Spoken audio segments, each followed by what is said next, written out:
that was left to someone who really wanted the job. That was me. Cairo was my dog, and I was his dad. The relationship between a handler and a canine seal is profound and intimate. It goes well beyond friendship. The training is challenging and endless. It is designed to foster not just expertise, but a deep and complex attachment. Anyone who has ever shared his life with a dog understands the two-way nature of the relationship. A dog relies on his master for the food and shelter. He responds with unconditional love and loyalty. Take that relationship and multiply it by 100, and then factor in the almost unimaginable bond that is forged when a dog risks his life for you. Then you'll get an idea of what it was like for Cairo and me. So yes, in a very real sense, I was Cairo's dad, as close to him as a father is to a son. He was 3 years old when I met him.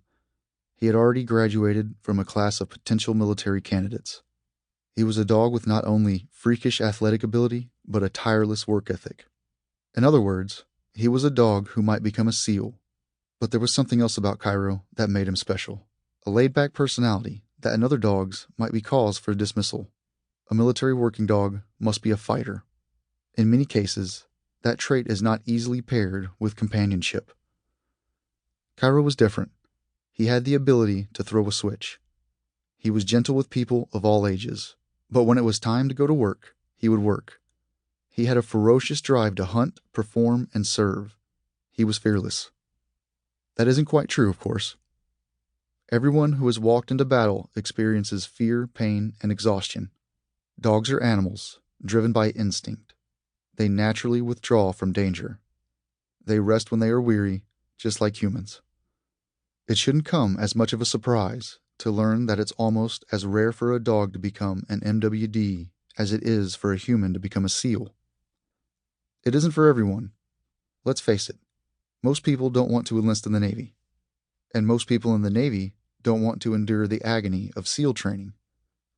Of those who do take the plunge, most soon discover that they are in over their heads. In fact, only 20% of the men who enter the 30-week SEAL training program, known as Basic Underwater Demolition SEAL, also known as BUDS, complete the program. The rest are weeded out, not through injury or failure, but through the simple act of surrender. They quit. The whole point of BUDS is to find the true warriors, men who will not quit under any circumstances. The same idea applies to developing military working dogs. Physical skill is useless if a dog freezes at the sound of a rocket-propelled grenade, RPG, exploding into a hillside, or if he is afraid to enter a dark and dangerous building. It's not natural for dogs to do these sorts of things. It's not normal, but some of them do.